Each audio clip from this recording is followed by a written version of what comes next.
ഫെബ്രുവരി 20 വെള്ളിയാഴ്ച. അമ്മേ പരിശുദ്ധ അമ്മേ, അമ്മേ പരിശുദ്ധ ദൈവമാതാവേ, കൃപാസനത്തിലൂടെ ഞങ്ങൾക്കും ഞങ്ങളുടെ ദേശത്തിനും അമ്മ മധ്യസ്ഥം തേടി തന്ന എല്ലാ അനുഗ്രഹങ്ങൾക്കും കൃപകൾക്കും ഞങ്ങളിപ്പോൾ ഹൃദയം നിറഞ്ഞ നന്ദി പറയുന്നു. അമ്മേ പരിശുദ്ധമ്മേ ദൈവമാതാവേ, 2004 ഡിസംബർ 7 ഉച്ചകഴിഞ്ഞ് 2:30 കൃപാസനത്തിൽ സംഭവിച്ച അമ്മയുടെ പ്രത്യക്ഷപ്പെടലിനെ കുറിച്ച് തിരുസഭയ്ക്ക് സമർപ്പിച്ചിരിക്കുന്ന പഠനരേഖകളുടെ മേൽ സഭാത്മകമായ പഠനം ആരംഭിക്കുവാൻ ഞങ്ങൾ പ്രാർത്ഥിക്കുന്നു. അമ്മേ പരിശുദ്ധമേ, ഭൂസ്വർലോകങ്ങളുടെ രാജ്ഞിയായ അങ്ങേയ്ക്ക് ഭൗമസംരക്ഷണത്തിനായി പ്രപഞ്ചപ്രകൃതിയെ തന്നെ തിരുസഭ പ്രതിഷ്ഠിക്കുവാൻ ഈ പ്രത്യക്ഷീകരണം വഴി ഇടയാക്കണമേ. പരിശുദ്ധമേ, ജപമാല മാതാവേ, സകല കൃപാസനം പ്രാർത്ഥനയോടും ചേർത്ത് ഞങ്ങളിപ്പോൾ പ്രാർത്ഥിക്കുന്ന ഈ കുടുംബത്തിന്റെ പ്രത്യേക നിയോഗം പറ മക്കളെ.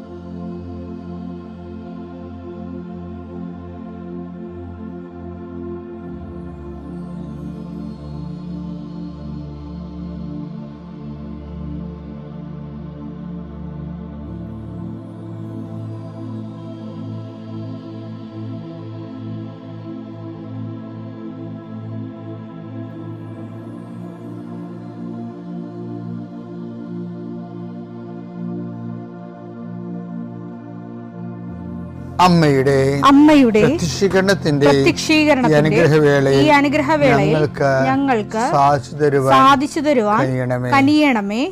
ആമേൻ. വിശ്വാസ പ്രമാണം. സർവശക്തനായ പിതാവും ആകാശത്തിന്റെയും ഭൂമിയുടെയും സൃഷ്ടാവുമായ ദൈവത്തിൽ ഞാൻ വിശ്വസിക്കുന്നു. അവിടുത്തെ ഏകപുത്രനും ഞങ്ങളുടെ കർത്താവുമായ ഈശോമിശിഹായിലും ഞാൻ വിശ്വസിക്കുന്നു.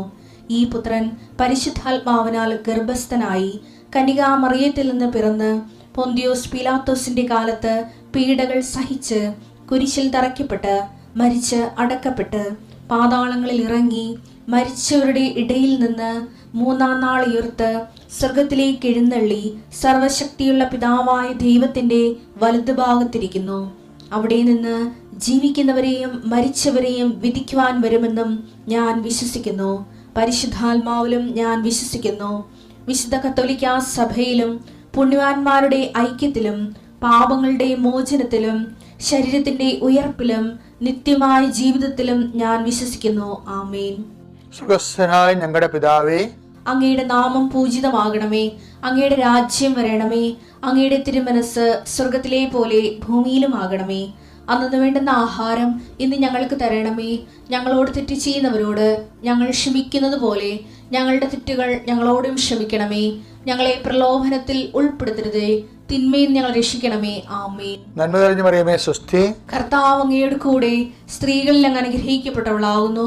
അങ്ങയുടെ ഉദരത്തിൻ ഫലമായി ഈശോ അനുഗ്രഹിക്കപ്പെട്ടവനാകുന്നു. പരിശുദ്ധ മറിയമേ, തമ്പുരാന്റെ അമ്മേ, പാപികളായ ഞങ്ങൾക്ക് വേണ്ടി ഇപ്പോഴും ഞങ്ങളുടെ മരണസമയത്തും തമ്പുരാനോട് അപേക്ഷിക്കണമേ. ആമേൻ. കർത്താവേ, നിന്റെ ഉന്നതമായ നാമത്തിന് സ്തോത്രം ചെയ്യുന്നു. കർത്താവേ, നിന്റെ വിശുദ്ധ പൗരോഹിത്യത്തെ മഹത്വപ്പെടുത്തണമേ. കർത്താവേ, സഭയിലുള്ള സാന്നിധ്യം പ്രകടമാക്കണമേ. 40 വർഷം ഞാൻ അർപ്പിച്ച കുർബാനയുടെ യോഗ്യതയാണ്. കൃപാസ്ഥാനത്താറെ ജീവനോടെ പ്രത്യക്ഷപ്പെട്ട മാതാവിൻ്റെ പ്രത്യക്ഷീകരണത്തിൻ്റെ യോഗ്യതയാൽ അൾത്താരയിൽ നടന്ന 10,000-കണക്കിന് ആരാധനയുടെ ശക്തിയാൽ ദൈവവേദനെ നിന്നെയും നിന്റെ കുടുംബത്തെയും ഈശോ നാമത്തെ ആശീർവദിക്കുന്നു. ഇന്ന് നിന്റെ ജീവിതം അഭിമുഖീകരിക്കുന്ന എല്ലാ വിഷയങ്ങളും, നീ കണ്ടുമുട്ടുന്ന വ്യക്തികൾ, നീ ഭയക്കുന്ന വിഷയങ്ങൾ, ഇന്റർവ്യൂകൾ, ടെസ്റ്റുകൾ,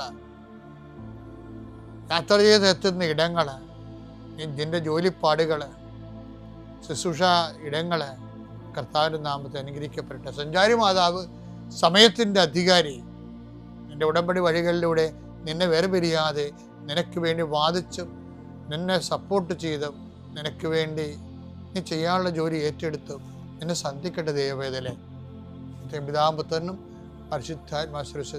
ആമേൻ. എൻ്റെ പ്രിയപ്പെട്ടവരെ, ഇപ്പം നമ്മൾ ഇന്നലെയൊക്കെ കണ്ടത് എന്താണെന്ന് വെച്ചാൽ, ഇവൻ ആരാണ്? കാറ്റും കടലും പോലും ഇവനെ അനുസരിക്കുന്നില്ലോ. അനുഭവത്തിലൂടെ കർത്താവ് ആരാണെന്ന് നമ്മൾ കണ്ടെത്താൻ ദൈവം നൽകുന്ന അവസരങ്ങളാണ് ജീവിതത്തിൻ്റെ കാലാവസ്ഥാ ഭേദങ്ങളെന്നുള്ളത് നമ്മൾ ഇന്നലെ കണ്ടു. ഇന്ന് പറയണത് സമൂഹത്തിൽ നിന്ന് വ്യത്യസ്തമായ ഒരു കാഴ്ചപ്പാട് എപ്പോഴും നിനക്ക് ക്രിസ്തുവിനെ കുറിച്ച് ഉണ്ടാകണം. സമൂഹത്തിന് ക്രിസ്തുവിനെ കുറിച്ച്, നിങ്ങളുടെ വീട്ടിൽ 5 ക്രിസ്ത്യാനികളുണ്ട്, നീയും അപ്പനും ഭാര്യയും ഭർത്താവും മക്കളും എല്ലാം കൂടി 5 ക്രിസ്ത്യാനിയുണ്ട്.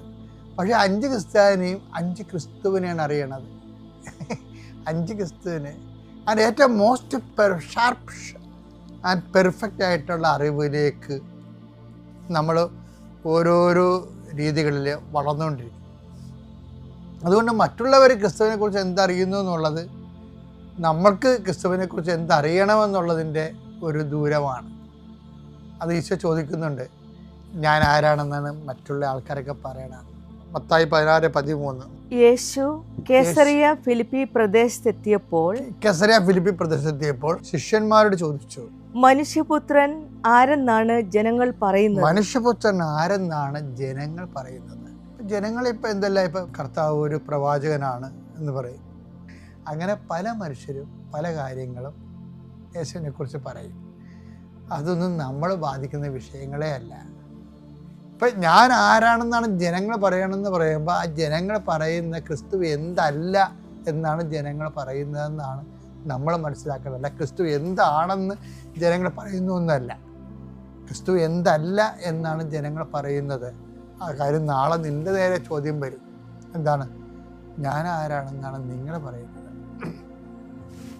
അത് ഇന്നല്ലെങ്കിൽ നാളെ വെടിപ്പും മെനയുമായിട്ട് ഉത്തരം കൊടുക്കാൻ നമ്മൾക്ക് തയ്യാറായിരിക്കണം. നമ്മൾ എപ്പോഴും നമ്മൾ ഓർക്കേണ്ട വിഷയം എന്ന് വെച്ചാൽ, ക്രിസ്തുവിൻ്റെ ഒപ്പം. ഇപ്പം ഞാൻ നിങ്ങൾക്കറിയാമല്ലോ, ഞാനൊരു മരിയൻ ശുശ്രൂഷകനാണ്. പക്ഷെ എൻ്റെ ടോക്കെല്ലാം നിങ്ങൾ കേട്ടിട്ടുണ്ടോ? ഞാൻ ആരെക്കുറിച്ചാണ് പറയുന്നത്? ക്രിസ്തുവിനെ കുറിച്ചാണ് പറയുന്നത്. അപ്പോൾ എനിക്ക് മരിയൻ എന്താ? ക്രിസ്തുവിലേക്കുള്ളൊരു വാതിലാണ്. എനിക്ക് അമ്മയെ ഭയങ്കര ഇഷ്ടമാണ്. വളരെ ഞാനും അമ്മയോട് നല്ല പേഴ്സണൽ ബന്ധമുണ്ടെന്ന് ഞാൻ കരുതണത്. അല്ല 2 പ്രാവശ്യം അമ്മ പ്രത്യക്ഷപ്പെടത്തില്ലല്ലോ. ഏറ്റവും വലിയ ഇമോഷണലായിട്ട് എന്നെ എടുത്തു മറിച്ച് കളഞ്ഞത് ഈജിപ്തിൽ വെച്ച് അമ്മ എനിക്ക് പ്രത്യക്ഷപ്പെട്ടതാണ്. ഞാൻ എൻ്റെ പുസ്തകം എഴുതിയിട്ടുണ്ട്, അതിപ്പോൾ പറയേണ്ട കാര്യമില്ല, പറയേണ്ട സമയത്ത് വീണ്ടും പറയും. ഇപ്പോൾ എന്താ പ്രശ്നം എന്ന് വെച്ച് കഴിഞ്ഞാൽ, അത്രയും ഇമോഷണലായിട്ടുള്ള അറ്റാച്ച്മെൻറ്റ് അമ്മയോട്ടുണ്ട്. എങ്കിലും ഞാൻ സംസാരിക്കുന്ന ആരെക്കുറിച്ചാണ്? ക്രിസ്തുവിനെ കുറിച്ചാണ്. എന്തിനാണ് ഞാൻ അമ്മയെ ഇത്ര ഇഷ്ടപ്പെടുന്നത്? ക്രിസ്തുവിനെ കൊടുക്കാൻ ദൈവം സെലക്ട് ചെയ്ത ആളാണ് അമ്മ. അമ്മ വയറ്റിലിട്ട് ക്രിസ്തുവിനെ വളർത്തിയ 10 മാസം ഉണ്ടല്ല, ഒരു വല്ലാത്ത ധ്യാനത്തിൻ്റെ ഒരു മാസമാണത്, ആ 10 മാസം. എന്നിട്ട് അമ്മ പ്രസവിച്ച് ലോകത്തിന് വളർത്തിക്കൊടുത്തില്ലേ. ഇനി നമ്മുടെ എല്ലാ പഠനങ്ങളും എല്ലാവിധ അനുഭവങ്ങളും, പഠനങ്ങൾ മാത്രമല്ല അനുഭവങ്ങളും എല്ലാം എന്തിനാണ്? ക്രിസ്തുവിൻ്റെ ആത്യന്തികമായ അറിവിലേക്ക് നമ്മളെ കൊണ്ടുവരുന്നതായിരിക്കണം. കാര്യം ഒരു വ്യക്തിക്ക്, ഞാൻ പറഞ്ഞില്ലേ, ദൈവം നമ്മളോട് ഇൻടാക്ട് ചെയ്യണത് ആദ്യം അനുഗ്രഹം തരും. അപ്പോൾ നമ്മൾ ABCD ക്രിസ്ത്യാനിയാണെങ്കിൽ അനുഗ്രഹങ്ങളൊക്കെ തന്ന് അങ്ങനെ നമ്മൾ കുറച്ചുമ്പോൾ മരിച്ചു പോകും. ചില ആൾക്കാർക്ക് അഭിഷേകം കിട്ടും. അതായത് അവർക്ക് ഇഷ്ടമായ ദൈവത്തെ സ്നേഹിച്ച് ദൈവത്തിന് വേണ്ടി ജീവിക്കണം. അപ്പോൾ തങ്ങളുടെ വയറിനും കുടുംബത്തിനും വേണ്ടി ജോലിക്കും മാത്രം ദൈവത്തെ ആശ്രയിക്കുന്നവർക്ക് അനുഗ്രഹം കൊടുത്ത് അനുഗ്രഹത്തിൽ അവർ മരിച്ചു പോകും. അനുഗ്രഹത്തിൽ അവർ 90 വയസ്സൊക്കെ ജീവിച്ച് മരിച്ചു പോകും. സെക്കൻഡ് സെക്ഷൻ ഉള്ളതെന്ന് വെച്ച് കഴിഞ്ഞാൽ, അനുഗ്രഹത്തിൻ്റെ അപ്പുറത്തെ സ്ഥലം അഭിഷേകം ഉള്ളവർ ക്രിസ്തുവിനെ കൊടുക്കാൻ നോക്കും മറ്റുള്ളവർക്ക്. ആ അഭിഷേകമുള്ളവർക്ക് എന്ന് പറയുമ്പോൾ, അഭിഷേകമുള്ളവർക്ക് എപ്പോഴും കിട്ടുന്നത് കാര്യം ക്രിസ്തുവിൻ്റെ ഒരു ഭാഗം മുഴുവൻ ത്യാഗമാണ്, മുറിവിൻ ഒടിയുവാണ്. നമുക്ക് ഉയർത്തുന്നതിൻ്റെ ക്രിസ്തുവിനെ കിട്ടുന്നതിന് മുമ്പ് പാഷൻ ക്രിസ്തുവാണ് നമുക്ക് കിട്ടുന്നത്.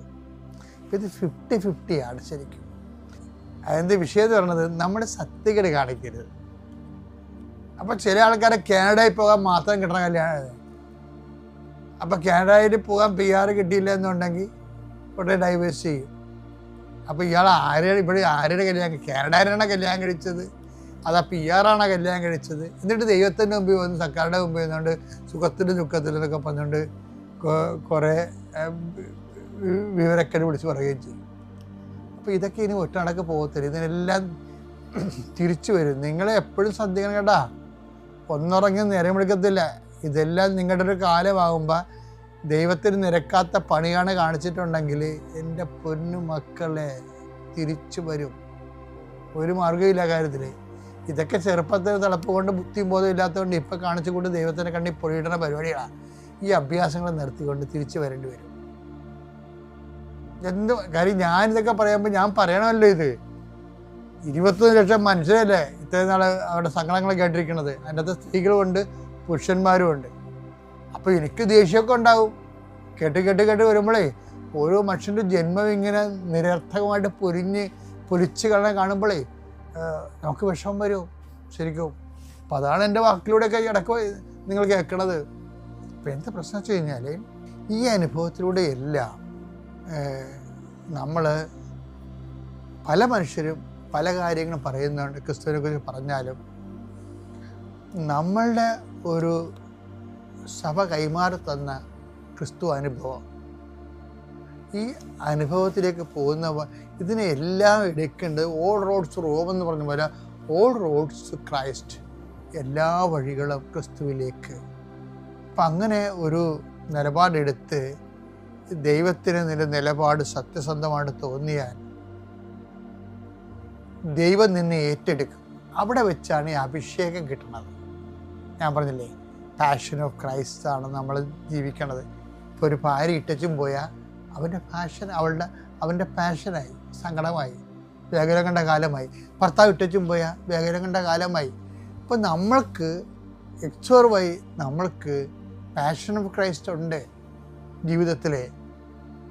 ചിലപ്പോൾ ഇന്നലെ ഞാനൊരു പെൺകൊച്ചിനെ കണ്ട്, അവൾ 16 പ്രാവശ്യം മൊടികളെടുത്ത്, ജർമ്മൻ 2 മൊടികൾ ഇപ്പോഴും കിട്ടിയിട്ടില്ല. അവൾ എന്നെ കണ്ണടപ്പോൾ തന്നെ കുഞ്ഞു നിലക്ക് നിലവിളിക്കുക.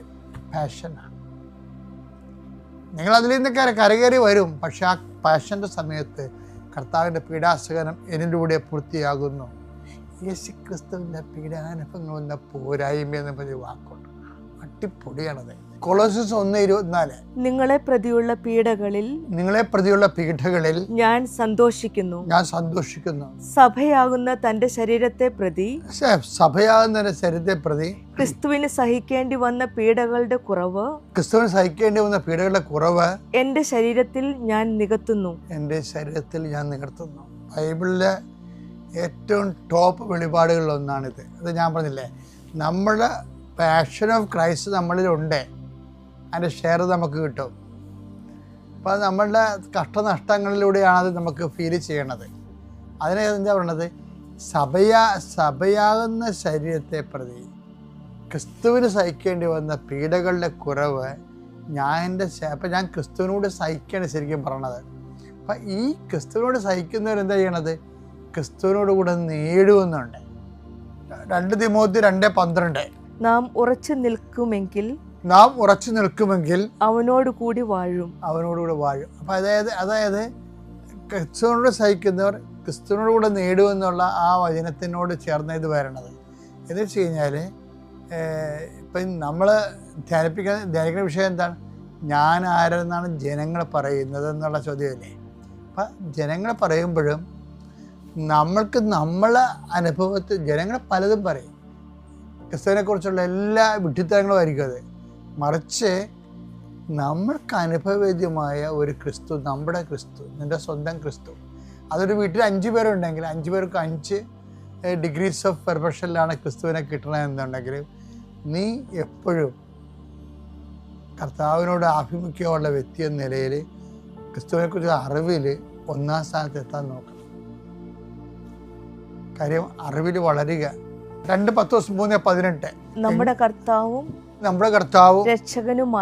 രക്ഷകനുമായ യേശുക്രിസ്തുവിന്റെ കൃപയിലും